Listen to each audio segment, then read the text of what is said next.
Hello and welcome to Into Your Life podcast. I'm Lenka and I'm joined here by my wonderful co-host Natalie. Hi, we invite you to join our weekly conversations about finding more life in one's life. Well, what does it actually mean? We have discussions with guests about ways to live happier, healthier, and more fulfilling lives, both personally and professionally. That sounds great. Let's go. Hello and welcome to another episode of Into Your Life podcast.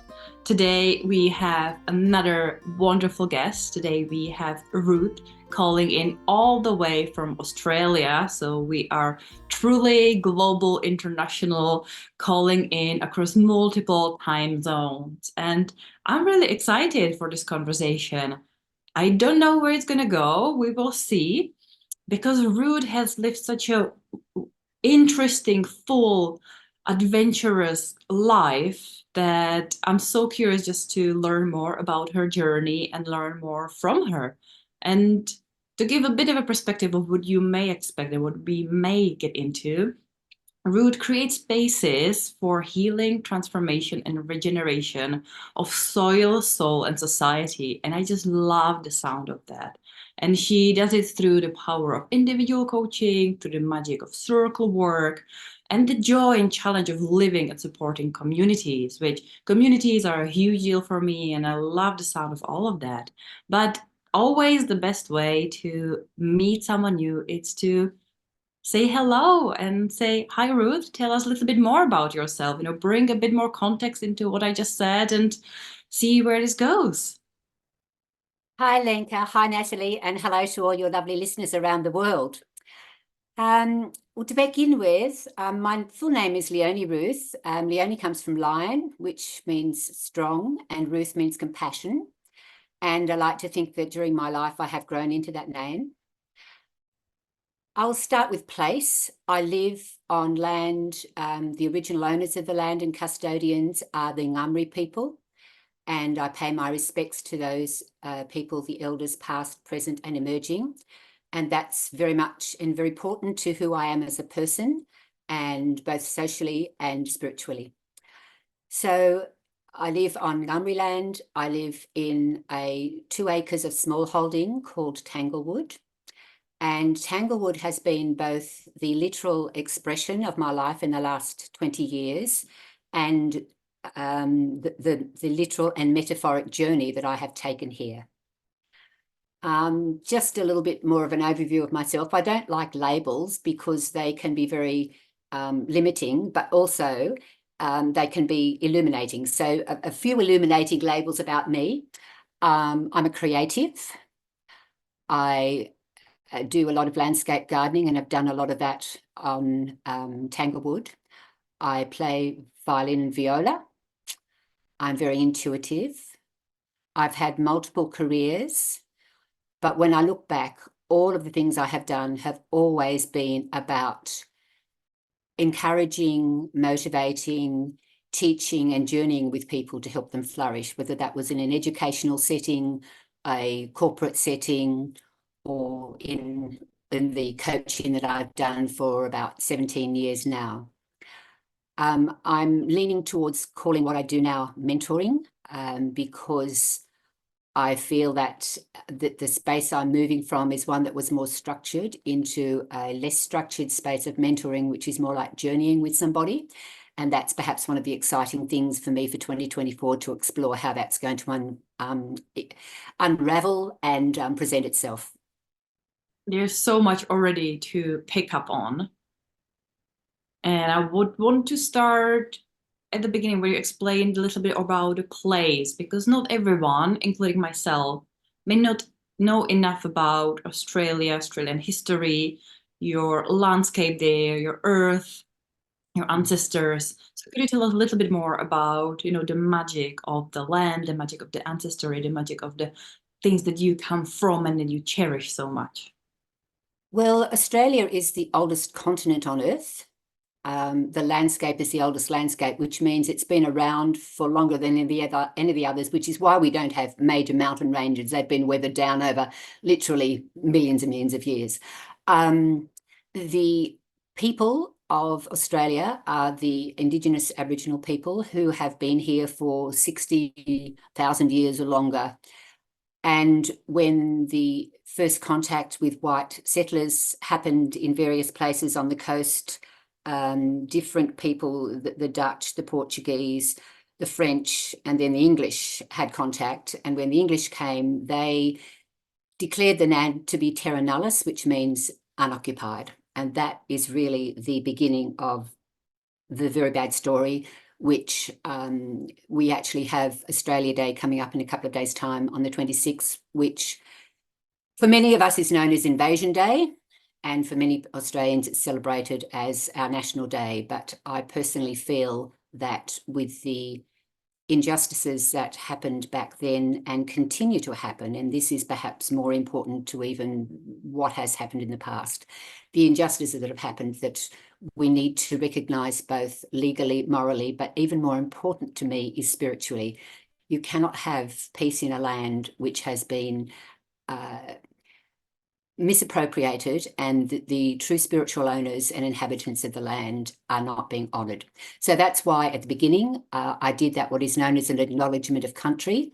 It's probably not usual to be done in a private setting like this, but I feel that we had an opportunity in a referendum quite recently to actually give a voice to Indigenous people as an advisory group to Parliament. And unfortunately, that referendum didn't get through, and it has very much damaged the relationship between Indigenous Australians and the rest of Australia. And I feel because of that, that my personal journey is one of trying to understand more the pain of my fellow journeyers here in this land, and to, in my own small way, make and take steps which honour their position and honour what they hope to achieve for themselves, and in doing so, help to take steps towards reparation and restoration of wholeness for them and our whole country.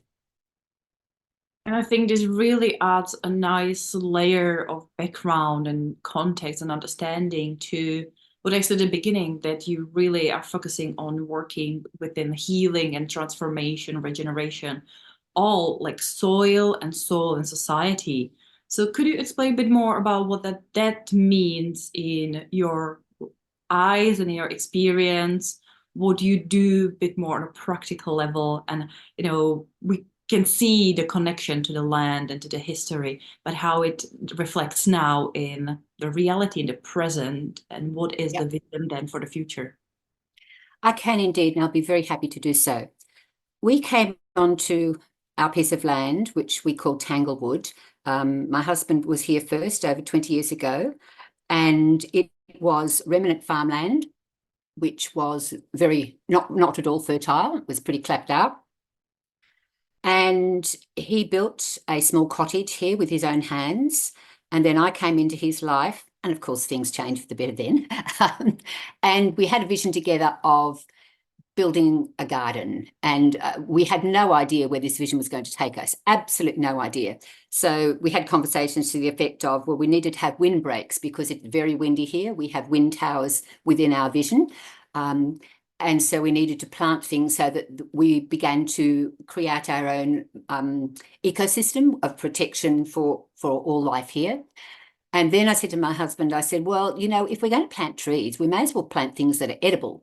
So we chose mulberry trees and fig trees and all sorts of other stone fruit and started planting them. And the years rolled by and we grew our own vegetables, and we always focused on literally healing the soil. You can't grow anything that on land that is not fertile without addressing the soil. So that's the first thing.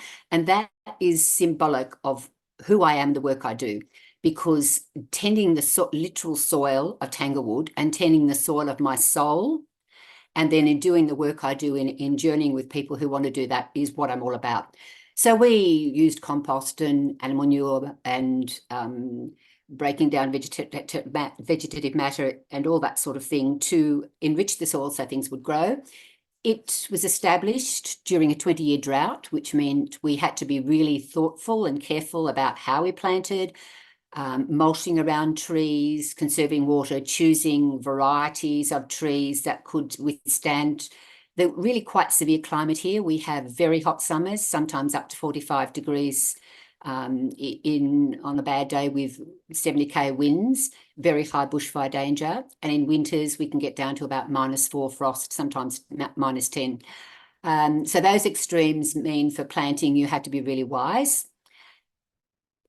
We always had organic principles in what we did, and an understanding that one is co-creating a space with the land. One is we don't heal the land, we work with the land to allow it to heal itself and give the soil what it needs to bring itself back to life. And that also is exactly how I do my work as a mentor.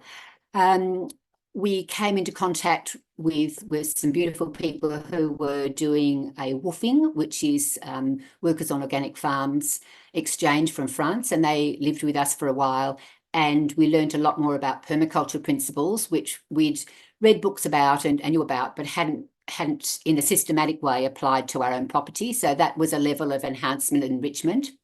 And then they went back to France, and we continued to implement the things that we had learned from them.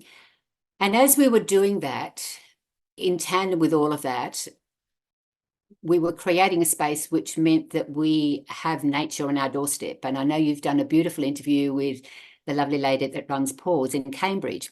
And as she was speaking, I'm thinking, oh, this is what I do, but I'm not in a business sense. This is what I do in my life. I was so excited. So we've created a space of beauty. And when I said I'm a landscape gardener, I'm a person that loves beauty in my music, in my food, in the way I present myself. And I don't mean that in a superficial way, but colour and form are really important for me. And our French friends, when they were walking around our garden, said to me, oh, you like beauty a lot, don't you? Because a lot of permaculture people are quite pragmatic, but there's this part of me that, yes, to nourish, we have to nourish our souls, which is through all of our senses, including our bodies. So that's what we've done. And as I was saying, in tandem with that, there was the building of community. So as the soil restored, as particularly me as an individual and my husband and our relationship grew and blossomed, people came and visited and would come for a day or for a meal or stay for a weekend. This is friends in an informal capacity. And they'd say, oh, we always feel so much better after we've been to Tanglewood. And I didn't take too much notice of that per se, until I learned that we had a seam of quartz through our land here. And in some paradigms, quartz is known to be a transmitter of energy. So if you have positive energy, it amplifies that. And if you have negative energy, it amplifies that. And I'm like, oh, well, that's really nice to know. Maybe we have a lot of positive energy going in here. That's a lovely thing. And indeed, I think that is the case. And that's why it is a healing place for ourselves and for others. And the journey of community really kick-started when we engaged a local man who is a wonderful horticulturist to come once a fortnight and give us more expertise input into the gardening.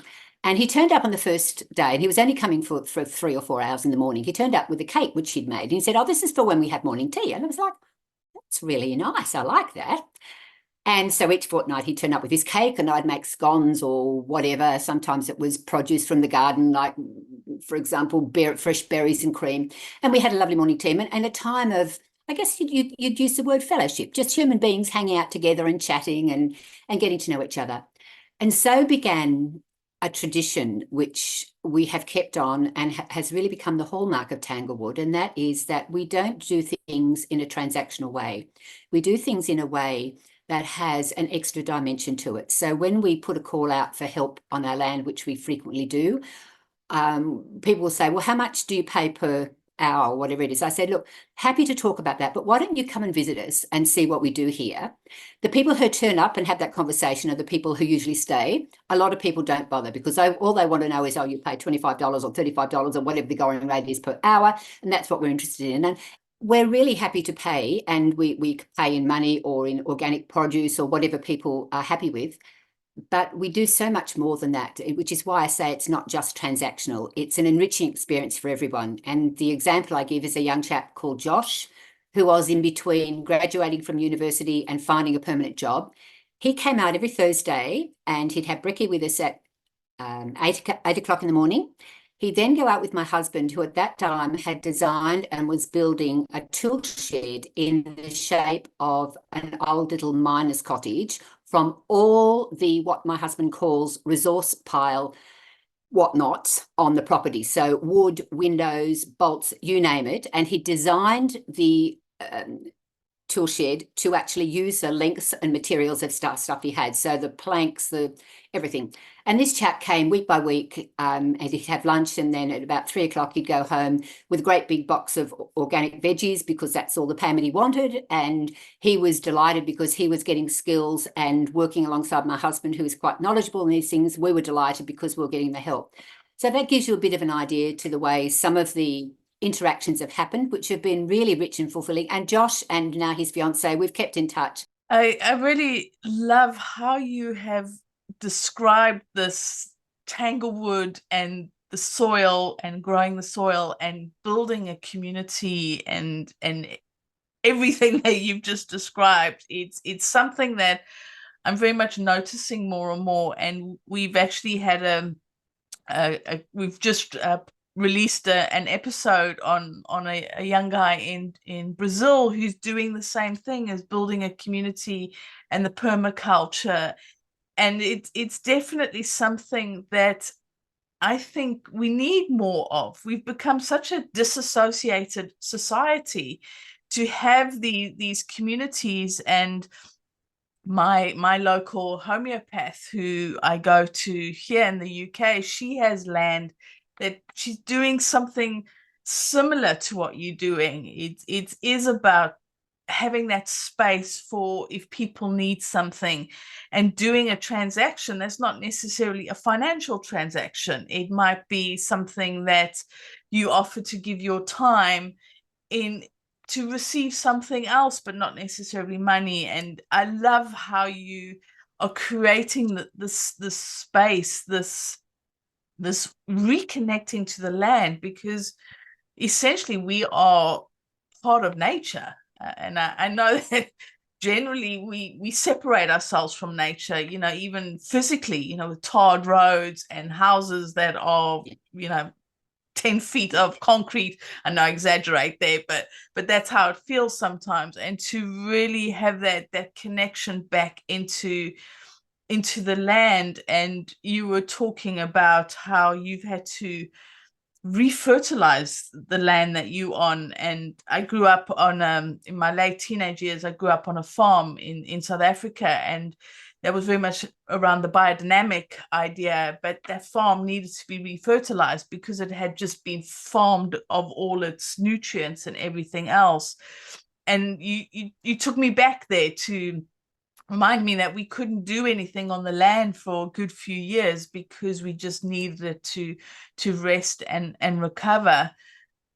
But going into now older and going down a more spiritual path that I'm doing in myself is I'm wanting to connect more with the land. And I'm thinking back to sort of the pagans here in the UK, the way they used to live. Very much it was part of the land, and how much food we miss out on that's growing wild.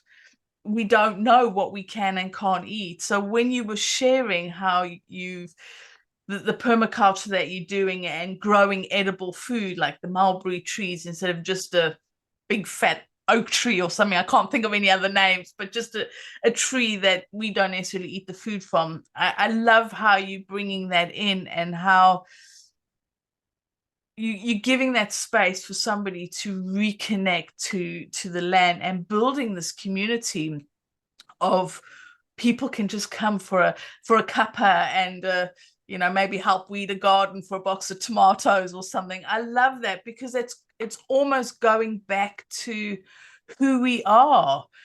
If you look back in history, we've done this bartering, we've done this I'll help you if you'll help me type of thing, and it's not always the financial reward or the financial transaction, but much more of a different transaction. So you've spoken about land, you've spoken about the soil, but can you touch a little bit in the spiritual that you do? Because you mentioned the quartz, and quartz is, or crystals, any crystals are so powerful and so strong and so helpful. Can you explain a little bit on your spiritual journey and how you're bringing that into your, what was it, soil society and spiritual? I think Soil, I might have got soil, soul, and society. Yeah. soil, soul, and society. I got the words wrong. So can we talk a little bit about soil and the spiritual journey and how that's being connected into what it is that you're doing? Thank you for that question. It's very much been a spiritual journey for me, one of healing, but also one of, I would say, awakening. I have had the opportunity through connecting to nature. Nature is a great teacher. And if when we realize that there is the interconnectedness of everything, and I believe an interdependence of everything, which is totally antithetical to what we're taught in capitalism, about being separate and above nature, and we need to be dependent and units of productivity. The total opposite of that, I believe, is true, and it's certainly what I've experienced here. So I have my spiritual journey has always been in tandem with a physical journey, and by that I mean there have been physical things that I have done to myself that have been an integral part. We cannot separate out the parts. We are an entity, and so we don't have, particularly in the English language, we don't have the words to express that particularly well.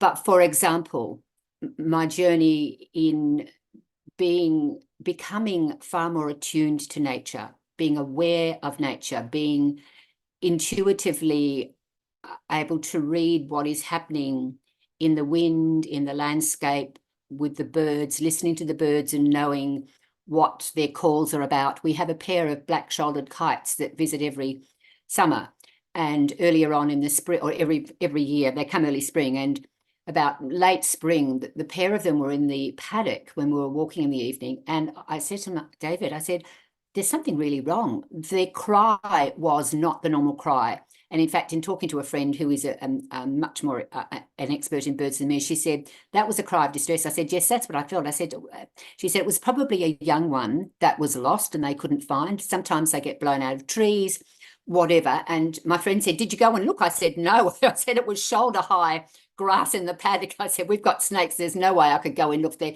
If they couldn't find their young flying from a distance and calling, I didn't have a hope. But that was for me, I intuitively knew. I said, there's something wrong. There's something really, really wrong. So that's been part of my experience continuing on the walking. About 8 years ago, I learned the virtues, as it were, of barefoot walking and being barefoot for a variety of reasons. There's a wonderful woman in the States called Katie Bowman, who's written a fantastic book called Move Your DNA, another one called Grow Wild. And she talks a lot about the biomechanical benefits of walking bare feet. And that's why I started. I listened to it and I thought, oh my gosh, why on earth would I wear shoes? And I'm in a place where I can go barefoot. So I have done. And the soles of my feet are very, very, very thick and strong now. So I can go over all sorts of textures. And yesterday I went for a walk in the village with a friend, and we went up onto a hill, and she said, oh, can we go with your bare feet? I said, sure. I said, if I don't practice on rough surfaces, I'll never be able to manage, will I? So I said, if I'll yelp if I need help. But that walking then made me realize, as I was doing that, it was healing something else. And that's when I began to investigate the connection that we have to the earth and the whole process of earthing. And for me, I follow a lot of Ayurvedic practices. And in Ayurveda, my Ayurvedic profile is a Vata Kapha with a Sattvic Pitta mind, which basically means that the Vata part of me is imaginative, flighty, high energy. The Kapha part of me is a very nourishing and earthy. And the Sattvic Pitta mind is the fiery intellect. And to keep those all in balance, I need to bathe myself in nature. I need to connect to nature again and again and again. And I do that through meditation practices, which I've been learning and practicing over about 15 years now. So, for example, I did a meditation before this interview to calm my mind and just to make sure that I was bringing the energy that I wanted to bring into it, and that my mind was clear and peaceful and ready to do the best by you and your listeners. So along with those other Ayurvedic practices, there's been exploration of other alternate ways of being, of healing, of seeing the world. And I've enjoyed dipping into different paradigms. And what I have discovered is that if you come across a truth, you will come across that truth in all sorts of guises. There will be elements of scientific explanation for it. There'll be elements popping up in traditional Chinese medicine. The language they use might not be the same. There'll be something that you'll discover, for example, the African saying of Ubuntu, I am because of who we are. I'm like, oh, that's all about interconnectedness. Yes, of course. So that's been part of my journey, not down one particular track, but being delighted when I meet the bits of inspiration and the nourishment, really, that have helped me on my way. So the way I now show up in the world, and I think it was you, Natalie, that very wisely said, we're souls in doing a journey in a body in one of your interviews. And I thought, oh, that's really, really wise. Yeah, I really, really like that. So I feel that that's what I've moved from being very much someone who was very conscious of my image through lack of self-confidence and a father who objectified women and told me how I had to look, and with a love of dress and clothing anyway, that was something that was really important to me, whereas now it isn't at all. And sometimes I look at the way I'm dressed and I'm thinking, gosh, this is really me. I'm just so comfortable in who I am in my leggings and my t-shirt, and I wear the clothes I wear because I can move my body. I can go out. In fact, I went at about an hour before the interview. I took my dog, and it was getting to be cooler in the afternoon here on a summer's evening, and my dog and I just went for a little barefoot run around the paddock, just so to get the energy flowing in me. And then I did my meditation. You can't do that if you're wearing something that is restricting you. And I love the idea of any moment in the day thinking, I just need to do a few yoga stretches, or I just want to go out and tackle some thistles and some blackberries. And you don't need to change clothes to do that. And that's one of the things that I think is revealing about the current society we have, that there's the concept that you have a set of clothes that you wear when you go to the gym. You have in Australia very much a set of clothes that you wear if you cycle. I know in Europe it's not that way. I have a son who lives in Amsterdam, and I love going there and seeing people just in their suits and whatever they're wearing cycling. I thought that's what it's about. It's not about putting on this fancy sort of, lycra gear. Although in the defence of, I used to cycle to work all the time when I lived in a place that I could. In our climate, we can get very hot and sweaty very easily and turn up perhaps not in the best state to go into an office. But basically the principle is, I think if you can do your movement as occasional movement, as movement which is part of your life and living, then that means that we move more parts of our body more often, rather than think, oh, I'll just tick that off, I'll go to the gym, or I'll go for my run, or I'll do my cycle, and that's my exercise and my movement. So all of these understandings have become part of who I am. And when I begin to, if I feel unwell or agitated, I do manage anxiety, I stop and I do a bit of an audit, and I think, hang on, which parts of me haven't I been attending to? Oh, I have done my meditation for a couple of days. Well, that's interesting, isn't it? It's been raining. I haven't been. Okay, let's get the wellies on and go out and move in the rain. And just learning that the integration of the whole person is something that our society doesn't encourage us in any way, shape, or form to understand nor express, and yet it's the most important thing to learn. So I'll just finish that little answer by saying that I found myself to be outgrowing the status quo, to be quite unconventional and nonconformist, but not because I'm pushing against what's there, but because that's where my journey has drawn me. And I've sat back and looked and thought, oh my gosh, here I am. This is me. And I don't know where it's going to take me next, but we'll have to see.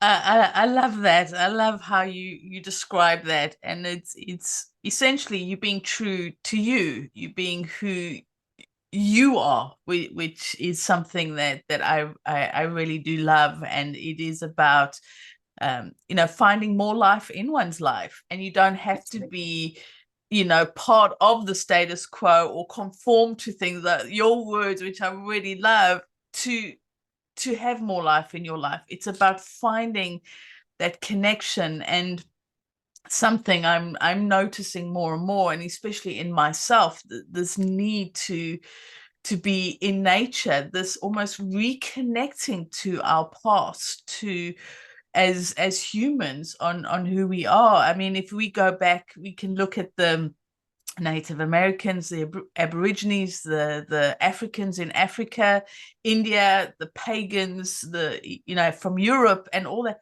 We were very much part of the land, very nomadic, very connected. It was, there was this connection between, it is very early in the morning for me, so it was soul, society, hang on, soil and society. Soil and society, yeah. I'll get it right at some time, but it is that connecting to the earth, that connecting to spiritual, connecting to body, having that massive amount of connection. And I love how you have found that, have brought that in.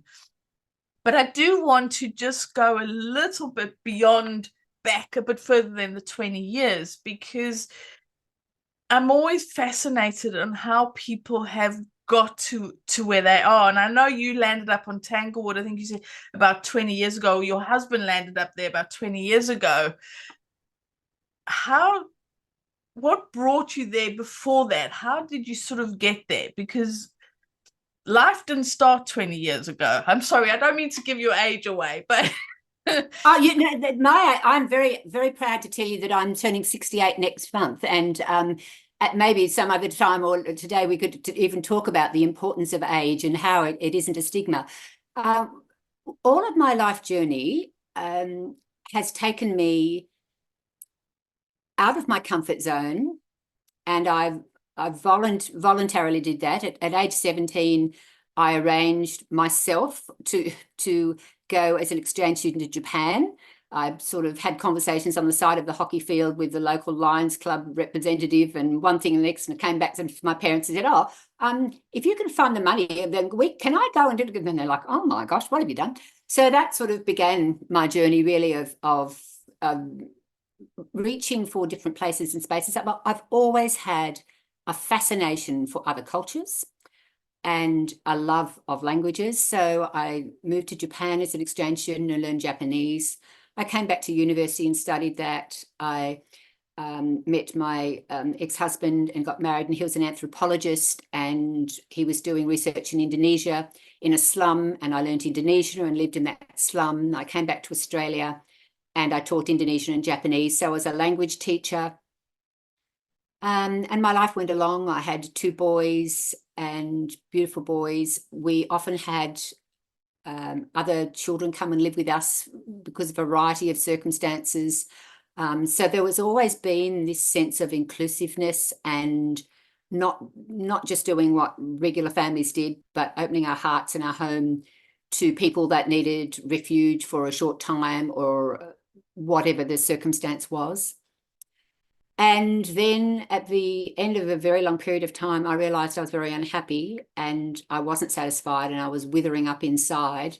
And cut a long story short, my marriage of 24 years ended. And that was both an extremely painful, very, very difficult time, but also inordinately liberating and very important, because I wanted my children to understand that the relationship that I had been in was not one where I was flourishing, and was not a healthy example of a relationship. So that's when I really discovered and dug very deeply into feminism. And I'm a structural feminist, and for 15 years my coaching was specifically on working with women. That's what my business was called, and I worked with women, helping them to flourish where they were.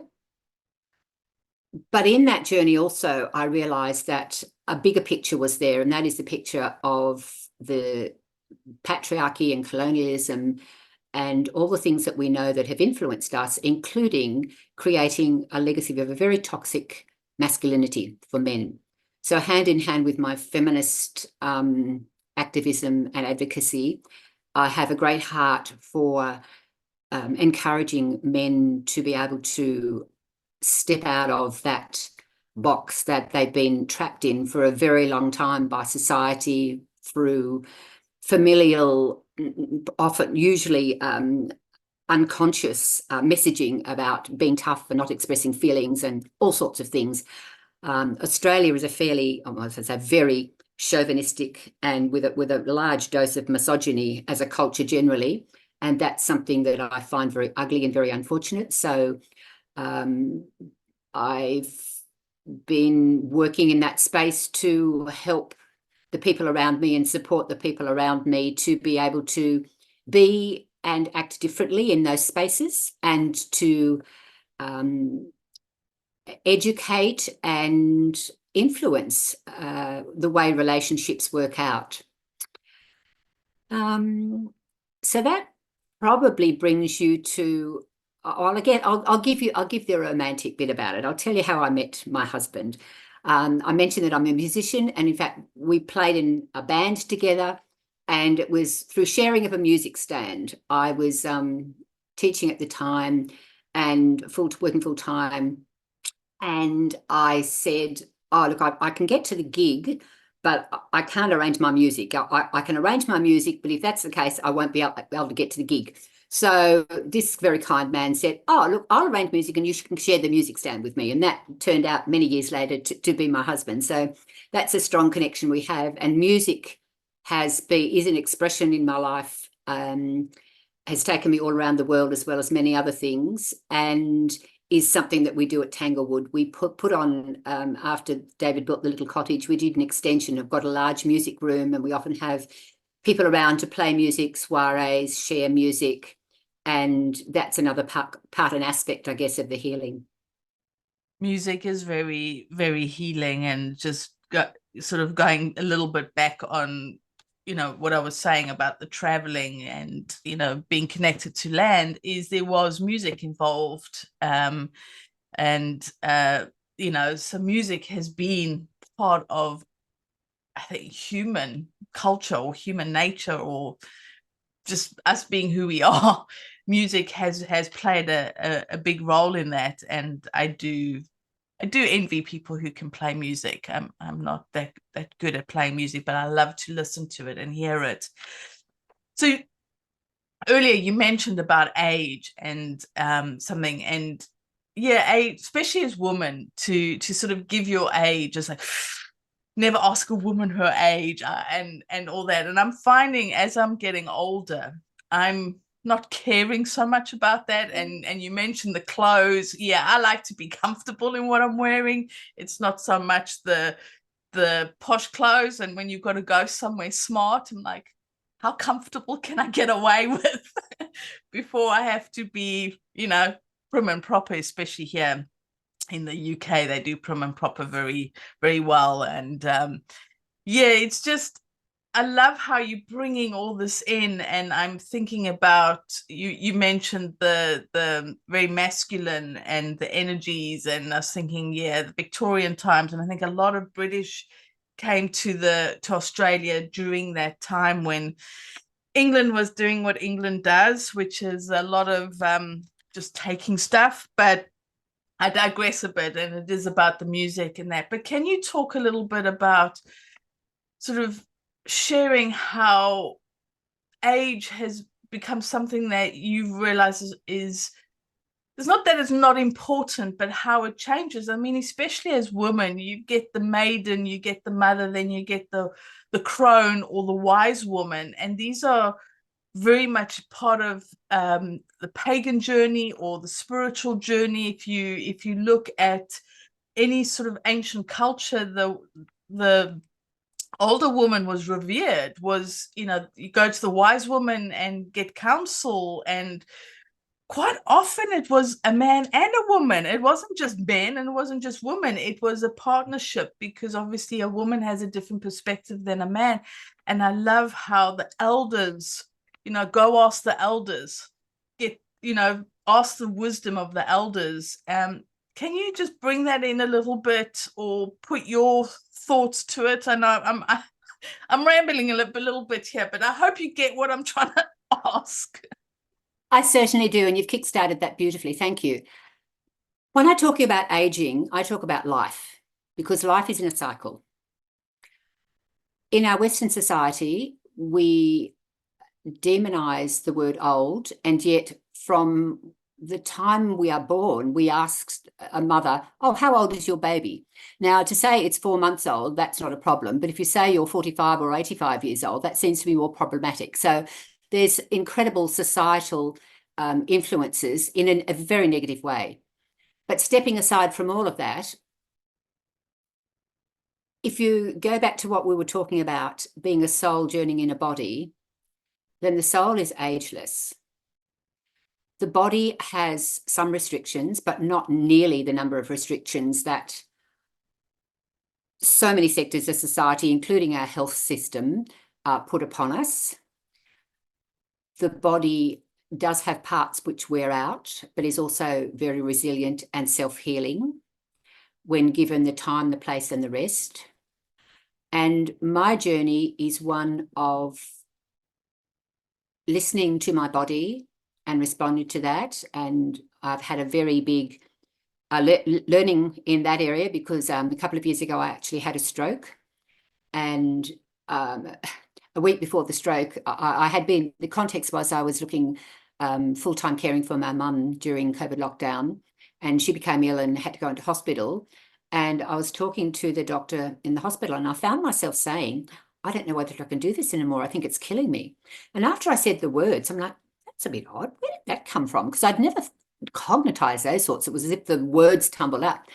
Less than a week later, I woke up and the whole of the right side of my body was numb, and I'd had a stroke. So that was a big wake-up call. I was like, oh, okay, well, your body gave you a warning, A, and B, what's going on?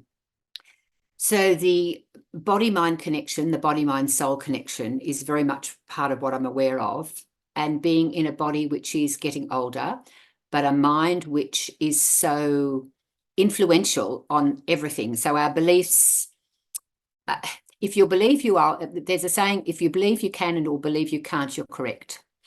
So I think there is a limitation to that, in that I don't believe you can believe you'll live forever, and that will happen, because that's not part of the cycle of life, which is why I put the whole thing of aging within that context. So within that cycle, we have the cycle of the soul, we have the cycle of the body, and I think we also, if we're fortunate enough, we have the cycle of the mind, where we can actually grow and understand more, and not necessarily just learn more, because unless you're synthesizing, analyzing, reflecting, and then applying what you learn, you don't actually come to a place of being of wisdom or peace. And my journey, I realized that I'm doing those things. I'm learning constantly. So there's another saying, wear your beliefs lightly, because you, like a robe, because you might need to change them quickly. And when I heard that, I'm like, yeah, that's pretty wise, you know. To the set of beliefs that I have today, the way I see the world, the way I'm interacting is part of who I'm showing up as today. And I hope I'm learning more today, and tomorrow I'll be showing up slightly differently and learning more and more.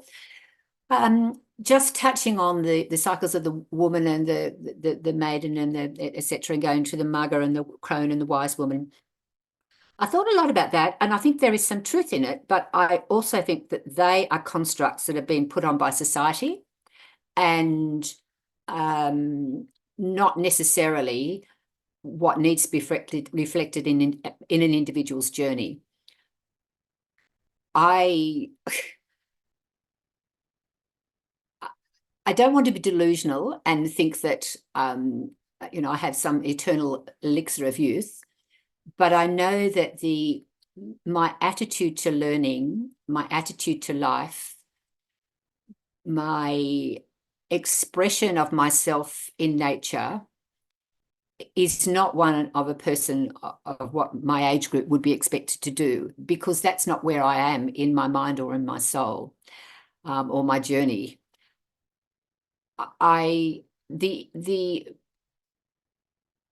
One of the difficulties I think that we have with the the cycle of living process in our society is that we do have the mantra, we have to be independent. And that is incorrect right from the moment we're born. Humans are one of the very few mammals that need as much care as we do.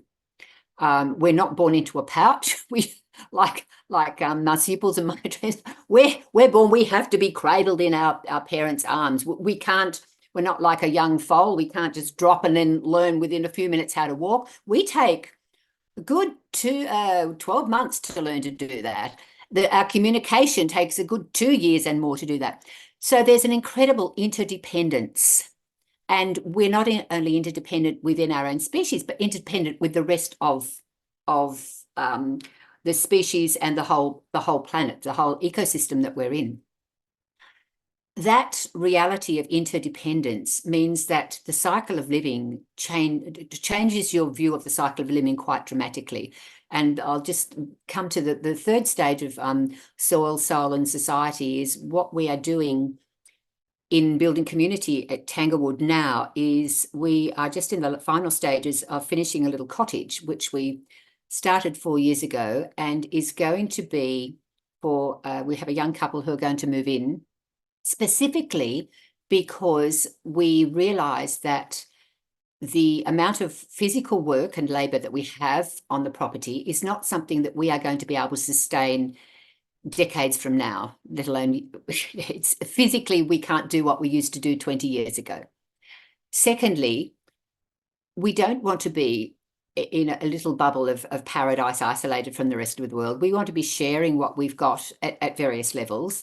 And in the cycle of life, there are things that happen that might mean, for example, that we may not be able to drive at some point in time, and in which case we will be stuck 4 kilometres from the local village with no way of walking there. What do you do? So the concept of having a more intentional residential community where we exchange accommodation for labour in an atmosphere of regenerating together and being part of this place is what is our next big adventure. And it's a huge adventure. It's quite different to anything we've really done before. It's got some absolutely wonderful possibilities. The everyday nitty-gritty of we've got the young couple actually living in our house at the moment with us because the cottage was supposed to be finished a long time ago and building and blah, blah, you know, the way things go in life.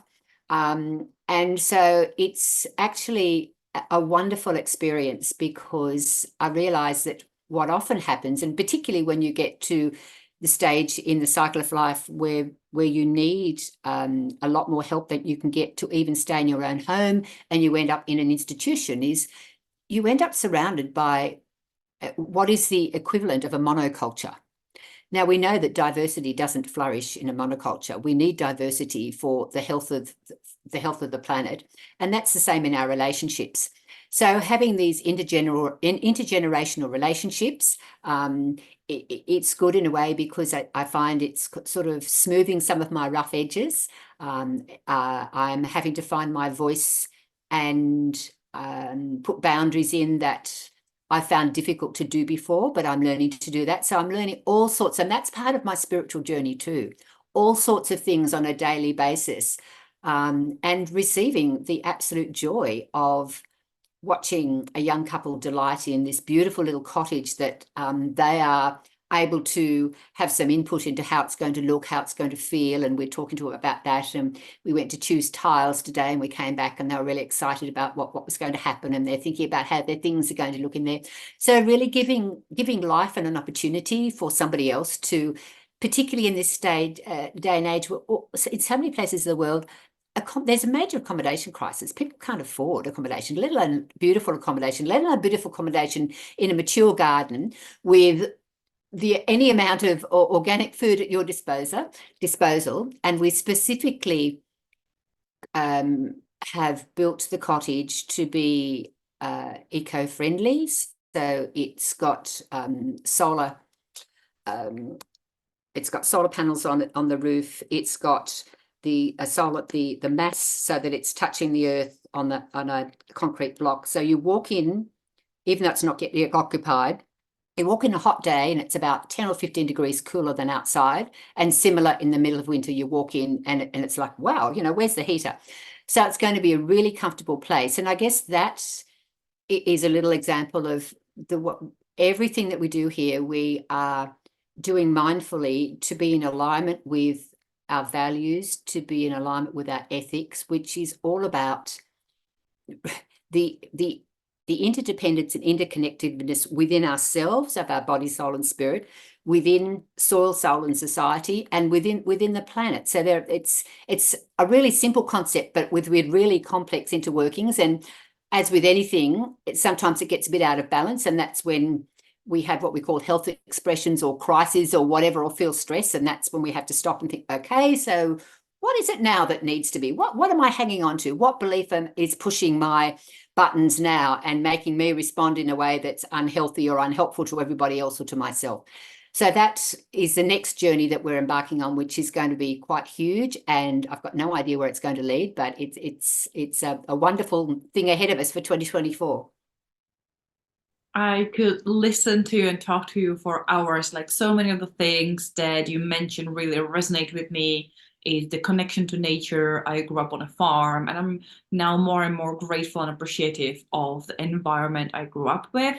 It was interesting to now reflect on what was it that really allowed me to connect with nature as a kid. Growing up on a farm in Czech Republic, it's an interesting country in a perspective that we still had when I was a child in these rural villages. They were very agricultural villages. We did have a lot of paganism in there. We're a weird country in terms of we're probably the most atheist country in the world, yet we have lots of churches. But yet there is this depth of connection to nature. And I remember as a kid, we always looked out to nature, and my grandma and even my aunties and my dad, they always knew and understood the clouds, the wind, the herbs, what to pick, what to forage. We worked with the land. We lived more in a cyclical life, where in the summer there's also work in the garden. In the autumn there's lots of harvesting. In the winter you preserved everything using that, and you're slowing down. And it's just so interesting to kind of have discussions about these kind of things that are now becoming a lot more talked about, and a lot more people are either discovering them who never had the chance to be connected, or for someone like myself to be reconnecting with that after university and living in big cities and traveling, just being back, being in the farm, just reconnecting and realizing some of the things that really matter and that really just makes so much difference in life. It is just even the communal thing, as you say, with the exchange. We do it on a very minimal level, but still with neighbors, you will go and you will barter. I have too many tomatoes, you have too many peppers, you growing lettuce, I'm growing this, you have chicken, I have eggs. And it's beautiful when you think to really live in this way. So listening about your story, of what you create there, creating opportunities for younger generation to explore that, to learn about that, is something that really is touching my heart. As I said, we could talk for hours, but before we wrap this up, is there anything that you were hoping to share? There was some a nugget or a topic that you were hoping that we're going to get to explore and we haven't asked you about it. Let us know. We would love to know, either if it's a closing remark, if it's a closing nugget, or if there's a topic they're like, you know what, we still have 5 more minutes. Let's talk about this one thing. I think what I'd just like to finish is saying that my journey is not remarkable in any way. My journey is a journey that anyone can make, and that I would encourage all your listeners to think about where they're up to and how they are showing up in the world, where they're comfortable in themselves, where they're uncomfortable in themselves, and what they could look into that actually might make a difference. I didn't start out thinking I was going to be changing myself dramatically. I had no idea that I was going on this quite really remarkable and really incredibly regenerative and transformational journey. one doesn't set out necessarily with that as one's destination, but just taking that first step, the whole idea of the ripple effect, the butterfly's wings, there's a first step that we can each take. And I think that it's usually the thing that we're drawn to. We're thinking, oh, I'd really like to explore music, or I'd really like to be able to just have a little garden or grow some herbs, or whatever that little seemingly insignificant step is can just lead to other things. Just quoting Katie Bowman again, she says, if you want to change the world, just start moving. And when I heard that, I thought, oh, and then I realized for me, one of the things that Katie talks about in her barefoot walking is types of shoes you can get that are suitable for that. And one of them is the Vibram 5-finger shoes. You've probably seen them. They look like frog's toes on people. And I wanted to get a pair of these and couldn't find any in the local little area I lived. And I was down at the local markets, and oh, no, I hadn't been going to local markets actually, because we grow all our things, but I was talking to the librarian and said, oh, I'm getting into all these new ideas and I'd like to connect with people. And she said, do you go to the markets? And I said, well, no, what has she said? You better go because you might find your tribe there. I'm like, oh, okay, I'll give that a go. So I go down there and the first thing I see is this woman walking in a pair of 5-toe shoes.